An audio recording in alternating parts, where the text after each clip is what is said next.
everyone, and welcome back. Today we're going to be playing what has been considered one of the best cards in Standard.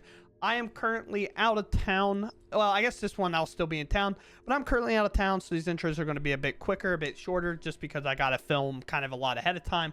But we are playing the Blight Glass Gearhulk. I keep wanting to say Blight Steel Gearhulk, but that's definitely not correct.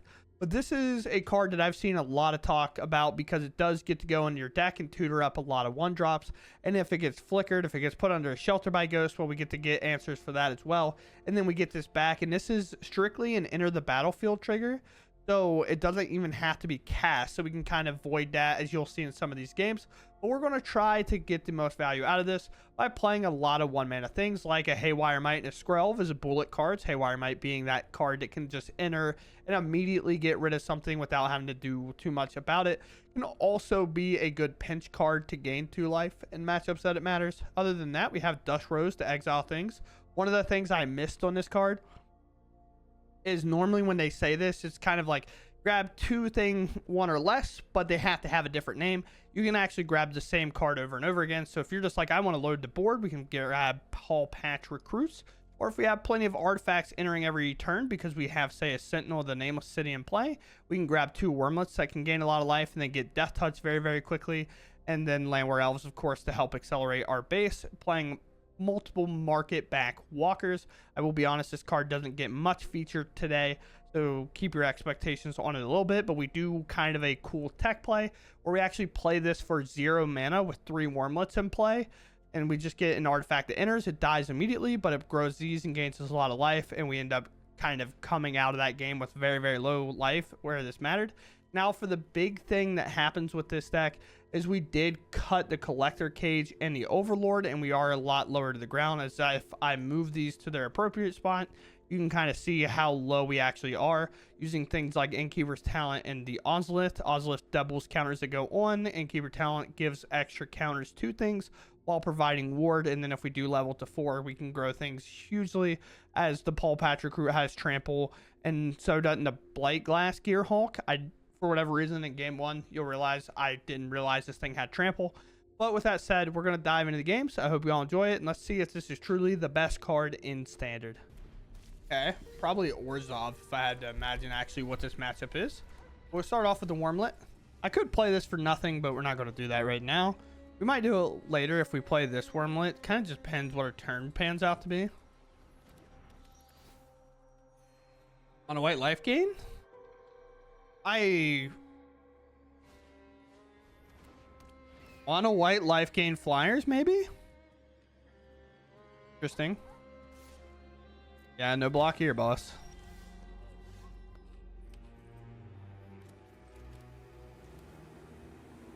Wormlet? Wormlet. Feels illegal not to do this. Play that for 0. It's kind of an old-fashioned, like, hardened scales trick, but we'll definitely double attack here. Now, these all gain life for artifacts entering as well, so we can kind of keep the pace up. Okay, sure. We do play cards like Shelter by Ghost and things like that, so if there's like a Johnny Pride Mate or something, we should be able to answer it. Night Ant? Okay. Sure. This is like a go wide deck, like versus us. I think we have pretty good odds. But we'll definitely see. Here. Level. Here, I guess. We'll wait. Once our artifact requirements met too, we'll be able to have Death Touch, which is nice. So that'll enter. That's going to get large. We're probably going to play the Blight Glass and then put counters on it because it does have First Strike. So then that kind of body blocks most things. Sure. It's already a 7/7 now, which is quite wild. Do we take a double block on this Knight Errant? It only removes 1 of our Wormlets.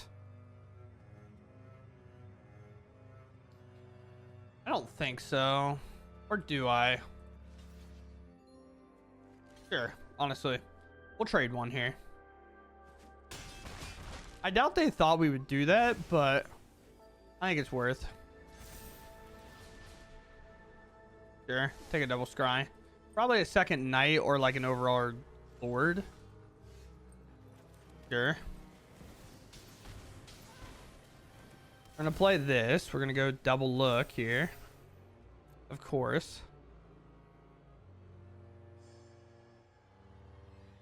So we have to grab this. We just grab 2. All batch also seems good. But they grab like an overarching lord, right? Then like this would be nice. Or this would be nice. Doesn't do anything. I keep seeing this and I keep thinking it's walking ballista. And I'm like, I know it's not walking ballista. I guess we just grab both of these. Sure. We'll have to sacrifice one of these wormlets by blocking the pride mate. Okay. Even better. Because now we get to absorb the pride mate and then get another blight. Another Gearhulk trigger, which feels great, I think. It's just losing these is obviously going to suck. We have to, right? Like, no all-out attack is kind of wild. This has always been the problem with a Johnny's Primate, by the way. It's just like this situation. Sure. Make it huge, brother.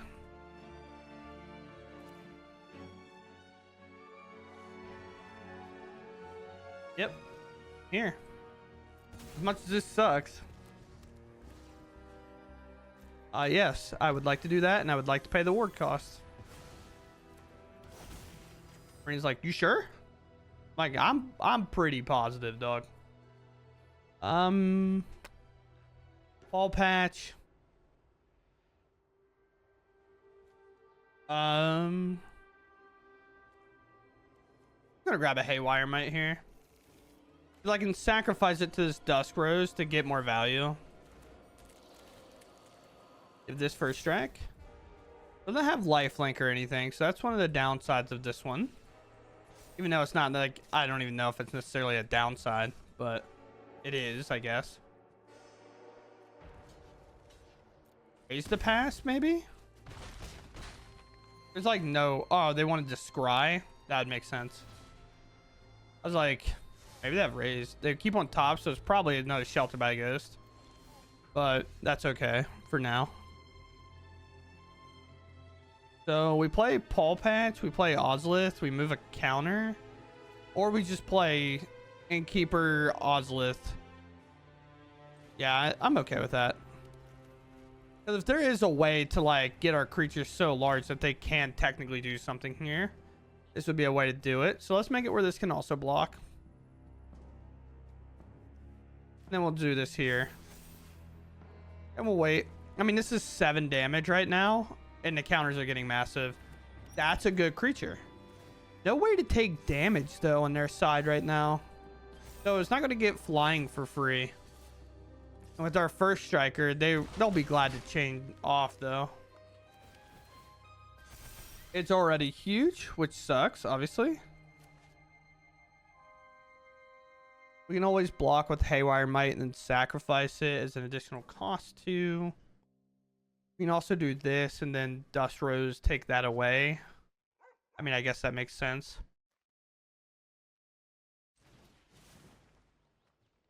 that where we're at? Or no, I think that's where we're at. And now, then our token will get sacrificed. We just have to absorb this. There's just no other way. And then our 7/7 is going to have to start getting active, I think. If not, our 9/9. Right now, it will be a 5-turn clock. And we can only block 2 of their creatures anyway, so right now we're fine. This is going to be a hard game to get through, though. I don't know if we really have an option. I guess I need to go grab a Wormlet here. And just hope me playing artifacts is good enough. Obviously, they just want to double scry here, so where we're at, they just have to find a way to push damage. Or just a shelter by ghost. I feel like we can't lose. Because we just put it on this and we just call it a day, right? No reach. We still have flyers to deal with. And to use our mana, we take more damage. Tough days ahead, huh? Or do I just like... Do I just level this up and just have this become a monster? I guess so. 17. Here you go. Very quickly will it become good. I guess we should probably put it on our trampler, huh? That makes sense.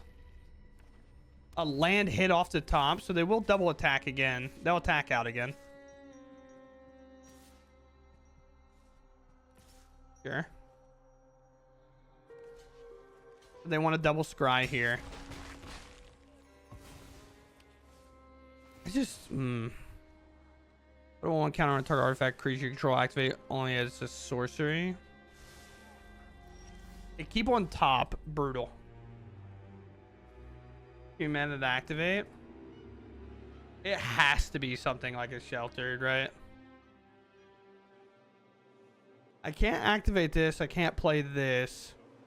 I can sacrifice my Haywire Might to gain 2 life, which is a sneaky way to do it.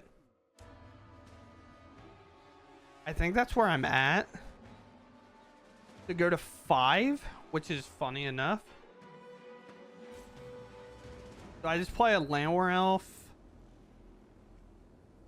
What do I do here? I can go...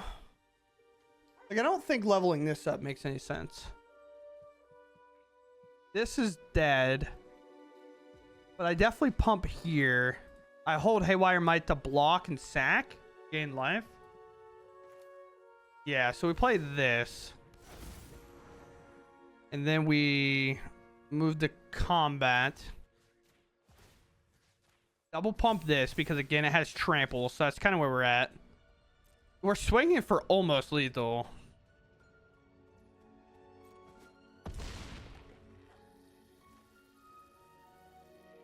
If one more counter is built on a creature, it just has cycling on it. Brutal. We pass. Johnny's Pride Mate? That is not enough. Okay, it's not what we thought it was going to be. Just our Trampler alone is going to get it done. Our Trampler is going to be too large. Block here. I will sacrifice this, I think. Actually, no, we might need it to attack. No, we need it to attack here. I think it's just good game. Should be a good game. We just overload our Trampler here. And then we get to attack for free for lethal. What a wild game that became. I'm not even sure with this I even tutored right, but the Wormlet's life gain that got us through this game was just crazy. Yeah, our turn. Gets to this turn. Just take the turn. Pump. Pump. And then it's just in. Just like that, we come away with the game. That is absurd. But what a cool deck. It was really... I love when people play some off-ball stuff. It's always fun. But the first strike hits before the trample happens. I was like, how did I only do 3? I know I had way more than that. First strike damage. But cool. Very cool. Hey, team, do we think we can keep this? There's that shelter by ghost, too. That little rat. We could have used you last game. I think here just has to be that, right? We have to keep our playables.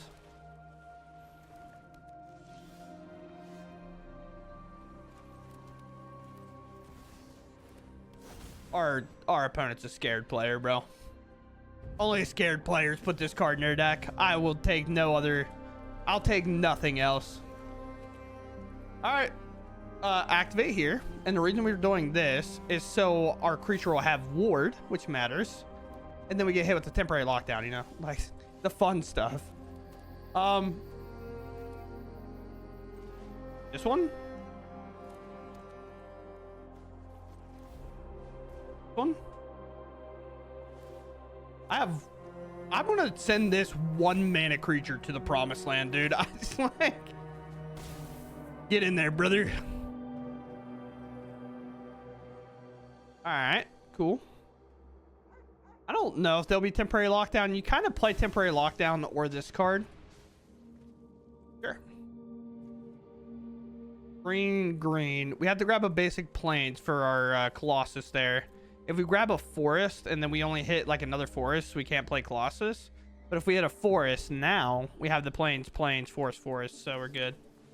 The deuce. Okay. If we hit a land, they'll help me if I hit a land. I was gonna say I'm going for third talent. Like I'm just pumping it all the way to the moon. Innkeeper's talent number 3. I'm here to game, dude. I have no idea. I guess I'll play a Skrelv now. I don't know if ward more than that matters. More than like having the Skrelv protection on the following turn will matter. Here and then here. And here. I mean, I could, I guess, have just gone for level up because the double is going to be so much, right? Now that I think about it, maybe that's what I should have done. Because sure, I don't hit him for 6 there, but I'm pretty positive it's just lethal. Is it when any counters? If you would put 1 or more counters on a permanent or player, put twice that many. So that'd have been 2. That'd been 2, 4, 6 counters. What world are we in, team? This is the game we're in. Level. 1.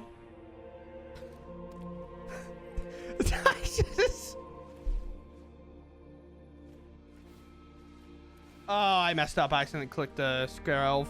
But I think we have to do an all-out attack anyway here. Yeah, it's just short.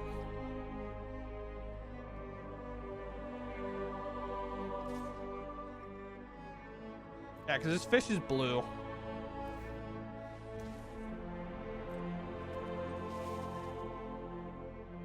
I will pay a Phyrexian. And I will say blue. Down to 2. I need to get Sunfold here. Like, they don't have double white. Talk to you later. I don't want to play this game anymore. I'm done. I'm done today. I'm sick of it. You see that, Sadie? You see that stuff?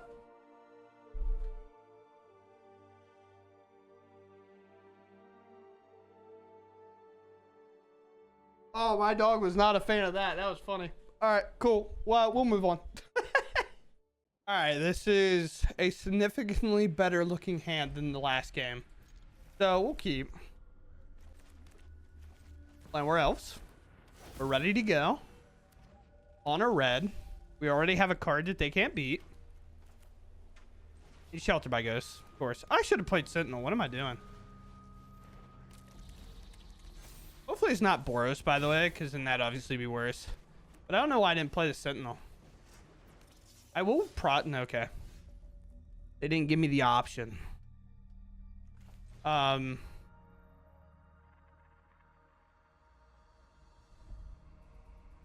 I just take the risk? I think I take the risk to play the Sentinel.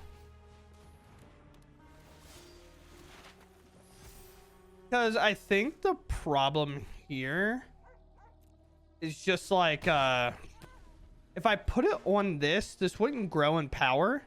And it could technically be hit with like a shock. I've also had Play with Fire. That card has been rotated for like 6 months at least.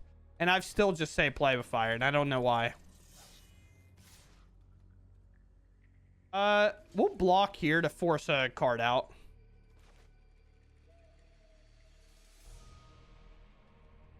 We're fully down to force a card out. Like a Monstrous Raise and then Shelter by Ghost that. They don't even give it to me. Okay, sweet.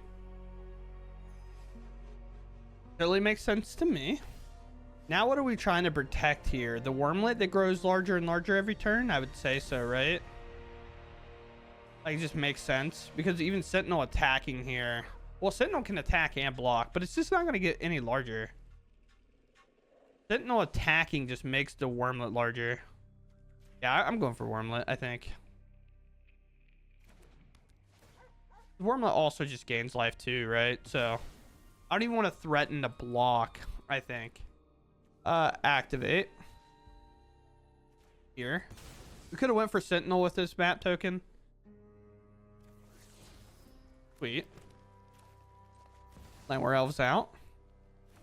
Now, obviously, if we knew we had that land guaranteed, we probably would have went with, like, playing this and then Shelter by Ghosting next turn, because a first striking Trampler is pretty good. This has Trample, and I did not play as though it had Trample in the first game. That's crazy. That explains so much more why they didn't block it. I was so busy mixing all the other keywords together. You're a content creator, dude. I don't know. Would never be me. But very quickly, we're at 28 against Mono Red. And no real sign of being able to lose this game. Well, not now, I guess.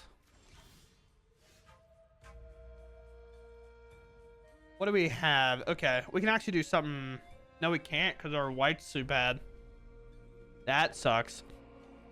Oh, we might... This. Activate. This. No.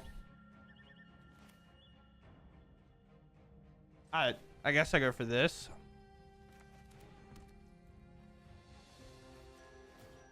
Here. Here. The problem is I wanted to go get the artifact I can exile, but I can't actually afford to do that. So how large is this going to be? This is 7. They blocked a monster trades, but then they only get this back. This has to attack too. So sure, Witch Stalker Friendly will be a little bit better, but this is threatening lethal at 7 damage, so I don't think monster trades alone gets there without me killing both these creatures. Okay. Sure. Like, this is kind of fine, right? 5, 6, 7, 8. Both of these will go away. Guess 2-0. Yeah. Yeah. Sure. Like, obviously, does that suck a bit? Yeah, but, like, I think we're in the kind of floating about mode. I'm also, like, activate this and give my creatures even larger kind of damage. This is a 4/5 that has Ward 1 on it. Sure. A dead hit, and they already played a land. And I'm at 37, by the way. Realizing that, I feel even more confident about my attacks just now. I'm good. I can take 5 and still be fine. Okay. Alright. Alright. I stored copy of that?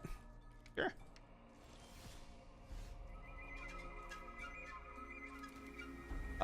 Green here. Play this out. Now we go grab our kind of extra artifacts here.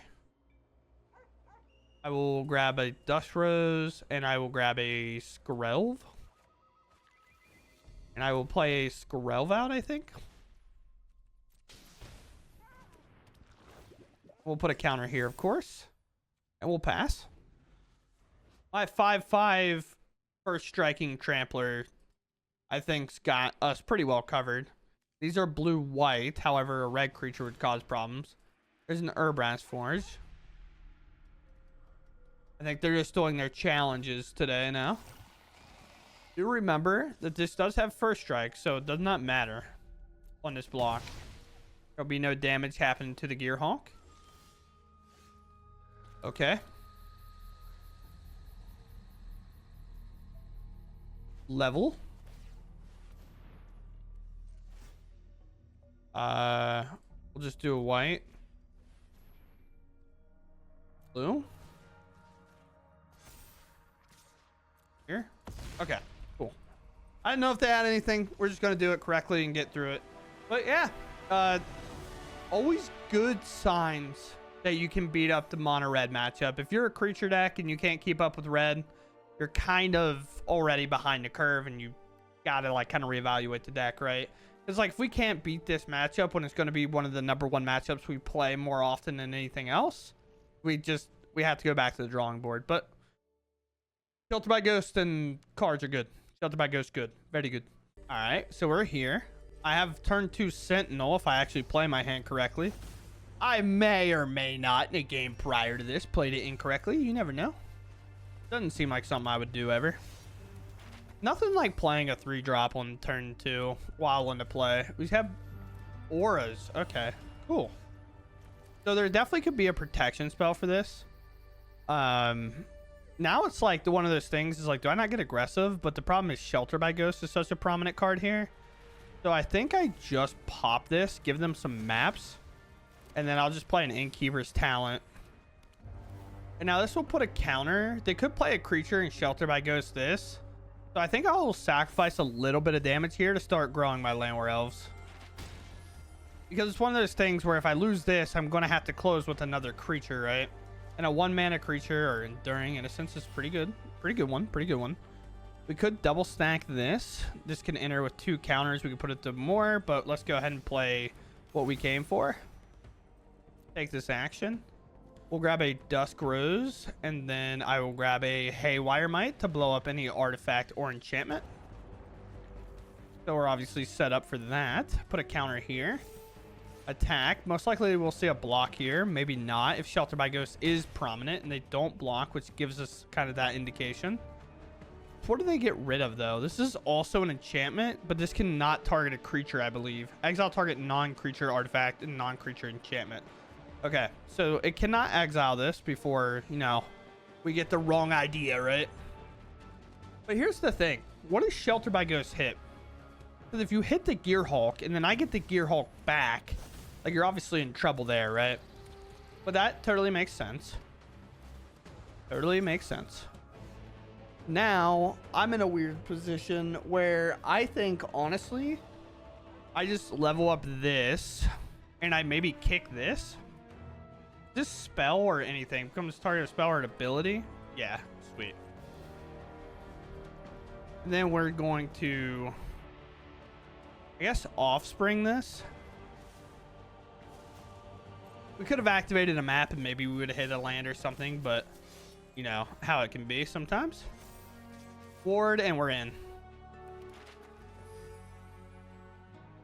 So we do have a trampler, so the blocks doesn't make a ton of sense if they do it a little bit weird, but they go up life and not like up life, but up a little life, and we just hold this Haywire Might to kind of hold them hostage, right? As soon as they kind of do anything it's too prevalent to the board state, we just Haywire Might and take it away. And I've made 4 maps already. Playing this on turn 2 is insane, apparently. Too bad we don't have a Wormlet out here just like naturally growing along with that, right? But they target anything, other stuff grows. Glimmer in. Sure. Again, Shelter by Ghost comes down, we can Haywire Might blow it up.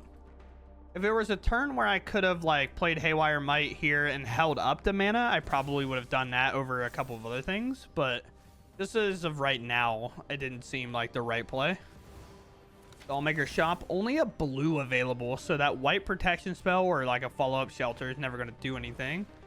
And just being tapped out here, there is 0 chance we lose this game now. I think we're forgetting this has trample, but okay. Say less. Activate on this. We actually want that on top. Activate, activate, activate. We don't want it anymore though. Combat. Give it all to the Trampler that we know is going to need to be blocked because it's lethal on its own. And then we have like some small Tramplers across the side, so they make the best block here. Sure. Yep. Down to 3. And we have a little short of 3 here, it looks like. Oh, interesting. I was actually not ready for it to be short. We could have maybe spread the counters out to have like one of those live, right? But I still don't think there's any scenario we lose here. Maybe we do. I'm not sure. Like, again, temporary lockdown's not a card we have to be afraid of. There's zero chance that they play Sunfall, at least I would think. But playing cards like this and this, maybe they do. It's definitely possible now that I kind of said it out loud. Whew. Thankfully, no. Maybe they have removal for this, but it does have Ward 1, so it doesn't seem like possible. Maybe they have this card too, but sure. We come away with the win. Very cool. I do think his deck has a lot of legs, and we hit plat 1. Finally, it just feels good to play green, white. Like, I don't know how this card has been in standard this long. It just hasn't felt good ever, right? There's like niche decks where it was coming around. Collector Cage there for a second. It was kind of good, but it just never felt like the tip top card to play. And we all know how good Harden Skill's been, and the 2 mana was really affecting this card's value, where we couldn't necessarily play a 1 mana thing. And now Land War Elves hasn't been legal for like very long with this card, so that does have something to say with it. When you can play like a Land War Elves and then play this and also play another 1-drop, that changes kind of a lot of the landscape. Then we got Innkeeper's Talent, which weirdly enough, the best thing it did was ult of Vraska at first. So even more of a weird thing, but now we got Shelter by Ghost, Land War Elves, and things like that to make these cards a bit more viable, because this can buy us a lot of time, and then putting a lot of counters on one creature matters because the ward is so hard to get around. Other than that, Paul Patrick Groot felt good. Wormlet felt great. Wormlet best deck has kind of been in his Simic cookies and food, things like that. The Market Backwalker was kind of one of the cards I didn't necessarily get to do a ton with, but I did get to play it for free to grow these, which was interesting. And we actually won that game at 1 life. So like it actually mattered to play this for free because we gained 3 life off the Wormlets, which is kind of funny now that I think about that game back. But other than that, this deck felt good. It did feel good. But here we are. We're going to do the rare check that we always kind of do at the end of these videos. And it's a bit high. It's definitely a bit high. A bit high. Hello? Like, can I get that card in line? But yeah, it's definitely a bit high with a lot of rares. However, the thing about this deck in comparison to the other one is we cut a lot of mythics, that being like the Collector Cage and the Overlord. So this is a bit more achievable. And it's very possible if you've been playing aggro decks that you probably have these cards and maybe this card and Get Lost. Like, these are probably things that you already own, or at least own a lot of, probably even a Skrelv as well. But I could definitely see like kind of these 10 right here and this 4 Gearhulk. I do think this Gearhulk is really good. I did mess up the game 1 where it had trample. I'm just like, I don't know what it was. Was the symbol there in the bottom? But I know like the trample symbol is typically there. I guess I missed it and just thought this had a different keyword than First Strike. Like, I know it had First Strike, but I didn't for some reason calculate that I had trample. I was like, man, they're not blocking this 17-17. Like, why? Like, they have a 1-2, just throw a blocker in front of it. And I was just making offhanded comments. It didn't matter because that's just not how this works. But this card's good. This card is actually good. A lot of people say it's the best card in the set. If you're talking standard specifically, I do think it is an A tier card. Maybe not the best card in the set. I do think a couple of speed cards are pretty good. Goblins has a good couple cards that can make like claim to that. I mean, realistically, if you're talking outside of standard, I think there's a goblin that's getting just put right into Legacy, which is one of the highest power formats you can play because it's going to replace like Legion War Boss or something like that. But other than that, I mean, yeah, it worked out well. This card's sick. I hope y'all enjoyed. When this comes out, I will be probably fully preparing for Chicago. So if anybody does comment and I miss it, I'm sorry. I am actively working 12-hour days in a foreign land, if you would. I've never been to Chicago, so that's why I said foreign land. But with that said, I hope y'all enjoyed, and I'll catch you in the next one. Thanks for watching, and goodbye.